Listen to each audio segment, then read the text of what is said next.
J'appelle maintenant Isabelle Attard à la tribune.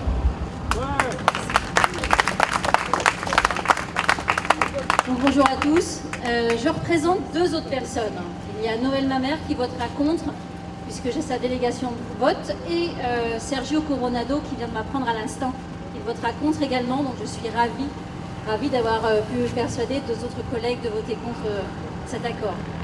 Alors je suis comme vous, je pense, révoltée depuis le début de ces négociations, enfin on va dire négociations entre de très gros guillemets.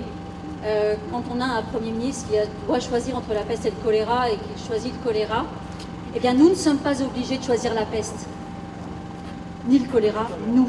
Alors certes, nous ne sommes pas députés, je ne suis pas députée grecque, je ne suis pas députée européenne. Vous pourrez très bien me dire de quoi je me mêle. Je me mêle de ce qui pourrait se passer en France, je me mêle de ce qui se passe autour de nous, je me mêle de la finance qui n'est pas juste l'ennemi de la Grèce, mais qui est en train de couler et de frapper encore plus fort sur la Grèce. On ne sait pas jusqu'où la finance pourra s'arrêter, parce que là, je ne vois pas ce qui reste du pays. En tout cas, je ne vois pas ce qui reste debout. Et ce qui est encore plus révoltant, c'est que là, c'est peut-être l'historienne ou l'archéologue qui parle, c'est qu'on se souvient tous de ce qui s'est passé pour l'Allemagne.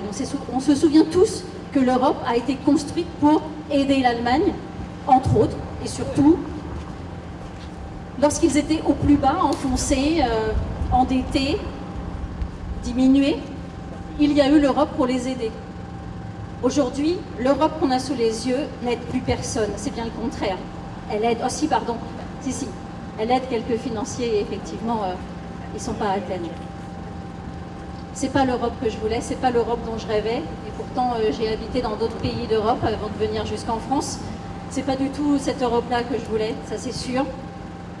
C'est à en pleurer, parce que le spectacle que nous avons sous les yeux, c'est de tous ces politiques qui ont baissé les bras depuis très longtemps, qui n'ont plus rien de politique d'ailleurs, et quand il y en a un parmi eux qui ose relever la tête, qui ose dire non, qui ose se battre contre la finance, eh bien il faut absolument lui remettre la tête dans l'eau le plus vite possible et que personne ne se révolte à côté, que personne ne puisse prendre exemple sur ce que Alexis Tsipras vient de faire. Personne ne lui en veut bien sûr d'avoir accepté un accord quand on a un revolver sur la tempe. Encore une fois, on peut tous se poser la question de ce que nous aurions fait à sa place. Mais en tout cas, nous devons, nous parlementaires, et là je parle pour mes collègues également, prendre nos responsabilités dans le vote que nous allons faire tout à l'heure.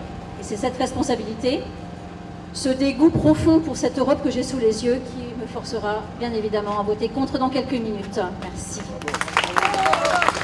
Merci Isabelle. Merci Isabelle.